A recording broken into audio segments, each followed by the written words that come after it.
నమస్తే, welcome to SV6 news. నేను రాణి. Greater పరిధిలో భారీ వర్షాలు కురుస్తున్నాయి. మరికొద్ది రోజుల్లో రుతుపవనాలు కూడా ప్రవేశించే అవకాశం ఉంది. దీంతో ప్రమాదాలు జరగకుండా water board monsoon action plan సిద్ధం చేస్తోంది. భారీ వర్షాల నేపథ్యంలో మెయిన్ రోడ్లపై ఉన్న మ్యాన్ హోల్స్ తెరవకుండా ప్రత్యేక సిబ్బందిని అందుబాటులో ఉంచింది. అలాగే మ్యాన్ హోల్స్ ఓపెన్ చేస్తే క్రిమినల్ కేసులు పెడతామని కూడా హెచ్చరించింది. రోడ్ల పక్కన కూడలలో మ్యాన్ హోల్స్ ను ఎప్పటికప్పుడు పర్యవేక్షించడానికి ప్రతి సెక్షన్ నుంచి సీనియర్ ఇన్స్పెక్టర్ నేతృత్వంలో సివరేజీ టీం ఏర్పాటు చేసింది. వీరు ప్రతిరోజు ఉదయాన్నే ఫీల్డ్ కు వెళ్లి పర్యవేక్షిస్తారు. అలాగే ఎక్కడైనా మ్యాన్ హోల్ మూత ధ్వంసమైనా, తెరిచినట్లు గమనించినా లేదా ఇతర సమస్యలు ఫిర్యాదులుంటే water board customer care number 155313 కు తెలియజేయాలని ప్రజలకు విజ్ఞప్తి చేశారు. దగ్గరలోని వాటర్ బోర్డు కార్యాలయాల్లో కూడా ఫిర్యాదు చేయవచ్చన్నారు.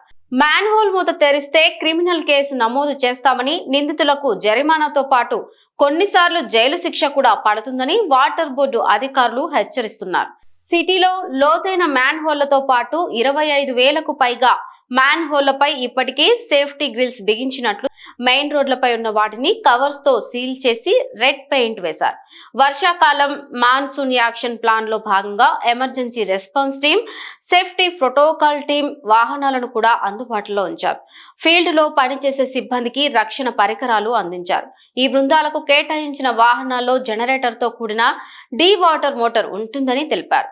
దీని సాయంతో వర్షపు నీటిని తొలగిస్తారు. అధికంగా నీరు నిలిచే ప్రాంతాలపై ఈ బృందాలు దృష్టి సారిస్తాయి. వీటితో పాటు ఎయిర్ టెక్ మిషన్లు సైతం అందుబాటులో ఉన్నాయి.